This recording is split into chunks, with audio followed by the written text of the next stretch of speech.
नमस्कार, मी अभिषेक करणिक आणि आज मी रिव्ह्यू करणार आहे India versus England first test match जी कन्क्लूड झालेली आहे येस्टरडे.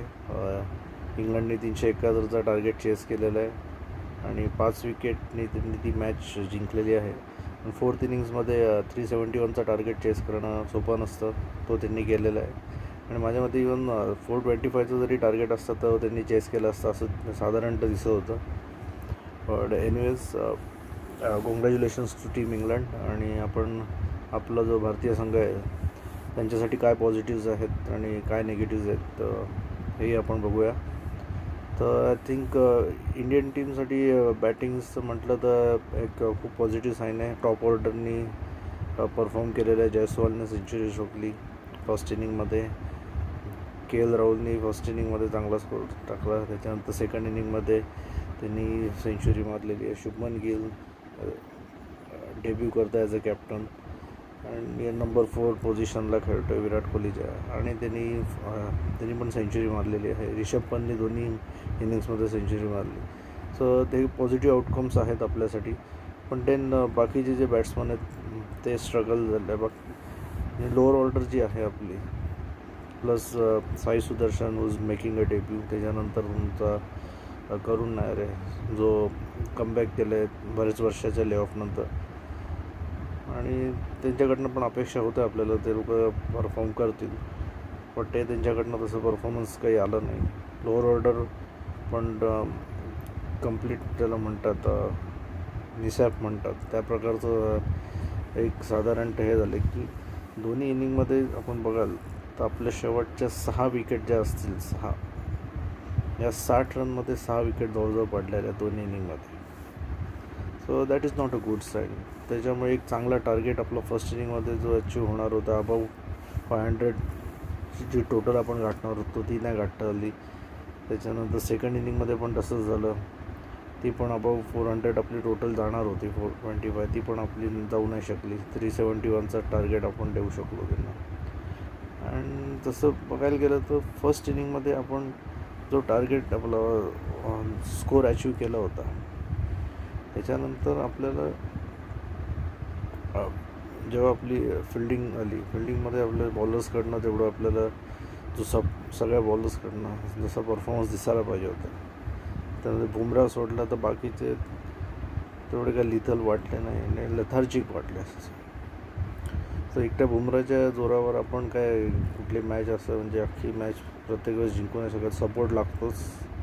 तो सपोर्ट तसं काही दिसला नाही आपल्याला. फर्स्ट इनिंगमध्ये पण आपल्याला तेवढा सपोर्ट नाही दिसला.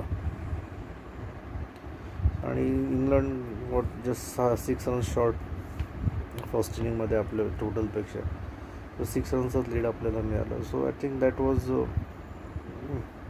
Very disappointing thing. आणि ह्याच्यामध्ये माझ्या मते फिल्डिंग्समध्ये खूप मिसहॅप्स झाले आपल्याकडे.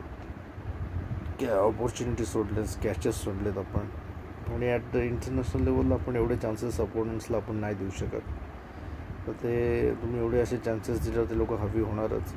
म्हणजे जर आपण कॅचेस घेतले असते, खास करून जयस्वालने 3 कॅचेस सोडले, so at this level you are not suppose to make this kind of mistakes. Because you playing a certain level of cricket. International लेवलचं क्रिकेट आहे. Here you have to create an opportunity. तुम्हाला असं म्हणजे वाट नाही बघू शकत मला येईल चान्स. एकदा ऑपॉर्च्युनिटी तुम्ही क्रिएट केल्यानंतर ती ग्रॅब करायला पाहिजे. बॉलर्सना खूप मेहनत करावी लागते, पेस बॉलर्सना म्हणा. Test match is not a easy game. म्हणून आपण बघतोय की बरेचसे जे खेळाडू आहेत ते टेस्ट मॅचेसचा रेड बॉल क्रिकेट खेळायला बघत नाही, कारण का त्याच्यात घाम गळायला लागतो. खूप मेहनतीचा खेळ आहे हा.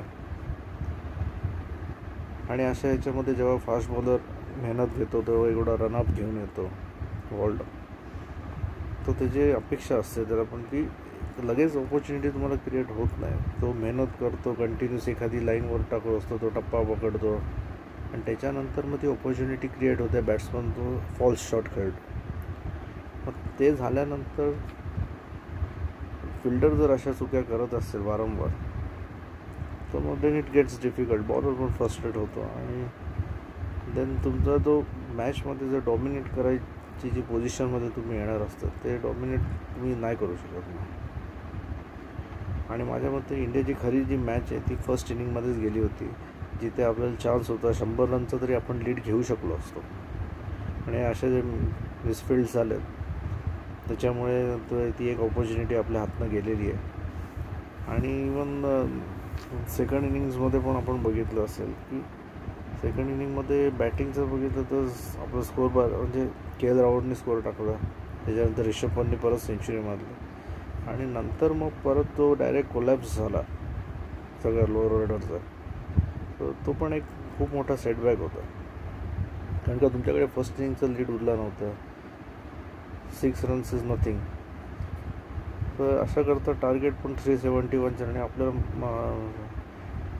2022 आपल्याला अनुभव असेलच, 21-22 की तेव्हा इंग्लंडने अराऊंड 376 चेस केलाच होता.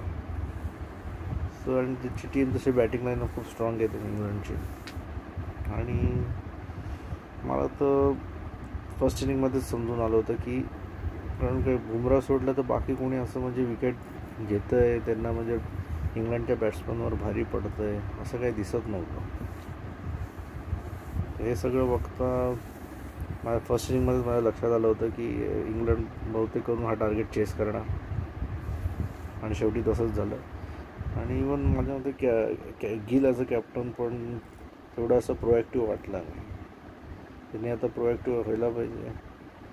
तू कॅप्टन आहेस, तुझ्याकडे चार्ज आहे.